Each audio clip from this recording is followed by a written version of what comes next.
What's up, ladies and gentlemen? It's late, and I'm sitting here, and sometimes I pull over before I go home because when I'm going through my mind, I don't want to lose what I'm thinking about, and that's part of what I want to tell y'all. When you have a bright idea, you don't want to lose that moment. Pull over, jot it down, make a sketch, or make a notation so you don't lose it, because the mind is like a commercial. At night when you're going to sleep, your mind never sleeps. Your mind is going at a rampant pace. Some of us may have dreams, vivid dreams, or some of us may not dream at all. Some of us may have dreams and don't even remember them. But I gotta tell you, your mind never sleeps. Your soul never sleeps. Consciously, your mind, your body, it's like different but one and the same. I don't know how to explain what I'm trying to tell y'all, but when you're asleep, your body is resting. So your mind starts to slip away. Your soul starts to slip away. You know why? Because it's not being used. All right? So what it does the work of the spiritual world. It goes and collects energy. All right? If you don't want to believe me, that's fine. If you're not into this stuff, that's fine. You don't have to be into this stuff, but it's real and it exists. All right? So your soul leaves your body and collects energy and does the work of the spirit realm, whatever that may be. It comes back to your body when you're well rested, because it has an umbilical cord, so to speak. I'm not saying it right, but it has a cord that is attached to your soul. So any event, because that soul has a claim on your human body. So any event that your body wakes up, because we have free choice, we have a free mind. So when we decide to wake up, or if we hear an alarm clock, the body and the mind is very resilient. All right? And it's amazing the structure that the Lord has created. It's perfect. He created a perfect species, the human being. It's the perfect, utmost species, intelligent. So when that soul has to be called for to come back, he comes back into your body. So let me just shed a little light on the subject for those who don't understand what I'm talking about. When somebody wakes you up suddenly before your alarm clock, if they come knocking on the door, bang, bang, bang, bang, bang, bang. Hello? It's time to get up. Your body sometimes may jump. See, if your soul hasn't finished doing what it's doing, it will be certainly jerked back into your body. If you don't jerk, or you don't wake up, or you're not startled, it is because your soul has finished doing its work. It's all ready to be out there and doing its thing. When somebody bang, bang, bang, bang, bang, bang, before you have a chance to be well rested, and before your soul has a chance to do the work of the spirit realm or of the deeds on a subconscious level that you asked it to carry out, these are the things that happen. It jumps back into your body. So you wake up startled with a jolt. All of a sudden you jump, almost like as if somebody said, boo, and you jump like 2 feet in the air. Oh my God. You know what I mean? But that's just an example. So what I'm trying to, oh, damn, I'm knocking my camera. So when your soul, when your mind, when your guardian angel, whatever you want to call it, whatever you want to do in life, you have to constantly exercise your mind with that idea, with that thought. You got to eat it. You got to sleep. You got to wake up. You got to embrace it. Write it down. Every morning you wake up, you look at what you wrote down on what it is to see, because visualization is a big, big, big, big part of embedding an imprint in your subconscious mind. It plays a big, big role. Some of you may already know this, but what I'm trying to tell you is that I get things bombarded to me, and I tend to listen to myself. I don't disregard my gut. All right? So I don't want to keep going on about that because I could talk forever about that.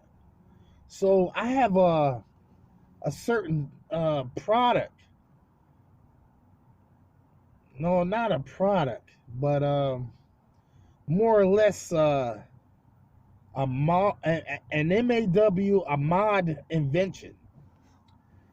And this invention is going to be used in conjunction with my 2.0 solution and Wagtail.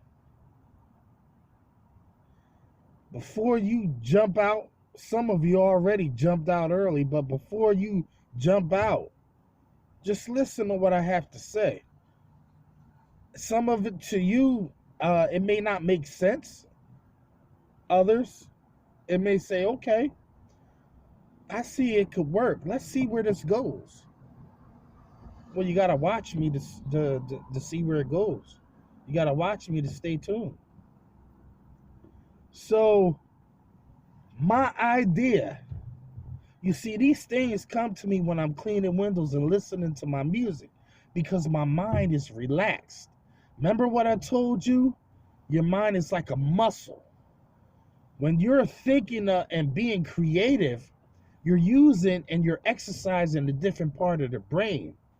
Because keep in mind, the analytical side, which is the right or the left, I forget, but the analytical side is what we use on a day-to-day basis. Very rarely will most individuals use the creative side of the brain. All right? And believe it or not, it's like a muscle. Your imaginary skills comes into play. I mean, just think of Einstein and Tesla and all those guys. They tried to devalue their ideas, and say, "Oh man, you know, you're nuts." Those guys were nuts. Alexander Graham Bell, Ben Franklin, those guys, people thought they were nuts. How you gonna talk to somebody that ain't even there? Bam, there you go. The phone's, invented. People are talking through digital voices, big deal from string and a couple of cups. Horse and buggy, pulling a little wagon. Now all of a sudden we got electric cars flying around. I mean, well, not flying around. Well, that's coming too. So if that don't tell you anything is possible, then I don't know what will. So my idea is to take full crystal, which has the capability of turning tap water into making crystal clear windows just by throwing it on the windows, letting it sit, and rinsing it off, right? So check this out. So, full crystal, whatever, I told you it's like several different acids, but there's other things in there that creates a sheeting action. This is why you don't get spots. So my idea is to create a device on a traditional level and make the full crystal come out of one line, or just pour full crystal on your mop. It has to be a certain type of Wagtail combi. Flick, mop, mop over the top. You could pour the full crystal on the mop itself and handle about, I want to say 6-7 windows, good sized windows, with that same mop, depending on how long it is. But just follow me here for a second. That's not it. So when you flip it back, you have to squeegee it off, right? So for those who aren't really too great at pole work or straight pulls and don't want to worry about corners, or who don't have a Mormon, and even if they did have a Mormon, can't use it properly, this is where this kicks in.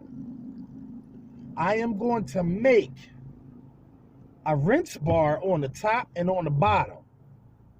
All right, so after you get finished flicking the mop over and mopping it in, you flick it back, and then you turn on the pure water and you squeegee. This eliminates the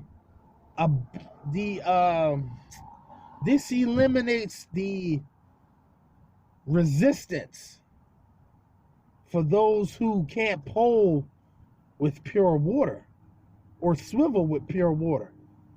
You can swivel if you want to, but it's probably just best you just cut the top out on an angle and then swing back, cut the other top of the angle. So let's say, I have to show you in the video, but let's say you cut in from the middle to the left, and then you swivel it down, and then you bring the right side up, and then you cut it from the middle, and then you bring it over to the right. Now you're ready to wag or do straight pulls. You want to clear that top half, because the rinse bar is what I'm saying. I will have to do some testing on this, and I will, trust me, and I will give y'all feedback. But my idea, and I know this is going to work, you know why? Anything is possible. I have that mindset. Not everybody has that mindset that anything is possible. So this is necessary to change the way we clean on a daily basis. For those who don't like water fed, those who wants to stay in the mindset of traditional cleaning. Water fed wagtails is a nice introduction into that. All right. So once I do that, you turn the water on, you have a rinse bar. I'm going to make it out of aluminum, and it's going to be pinholes in it, drilled in there, and you're going to be able to clip it on any squeegee. Well, not any squeegee. Well, I will have a different version for different wagtails. I mean, well, not different wagtails, because the channel is all the same. But if you're doing an Unger or an Ettore, I could make a different clip for that. This is all going to be shaped and molded from aluminum clips. You clip it on, and you can take it on and off if you want. You're going to have a bottom. It's going to be listed on there. Bottom rinse bar, top rinse bar, because you'll have to have a different application for the bottom rinse bar, because you have to, those pinholes have to be directed a certain way, and it has to get to the corners a certain way. It can't leave any of that full crystal. Like if you had the detail, and if you're poor with cleaning and doing pole work, that rinse bar would eliminate that. So if somebody wanted to do straight pulls, they could stick it up there, pull it down. That rinse bar, even though you pulled that soap off, that full crystal, let's just say the little bit of residue that you left in the corner, for those who are meticulous, and because they don't have a Mormon or they don't have their ends dog-eared, those water-fed rinse bars would rinse that part off. Yeah, you're squeegeeing it, but the rinse bar is putting water back on there. So what's the difference from water-fed? You're leaving the water wet anyway, but you're rinsing that dirt off, and you're not giving it a chance to leave sediments on the glass because you're squeegeeing it. But behind it, it's rinsing it almost as if to say, this is the final clean. I can't really explain it, but I can show you better than I can tell you. But this is Masters at Wagtail, and I'll see you in the next one.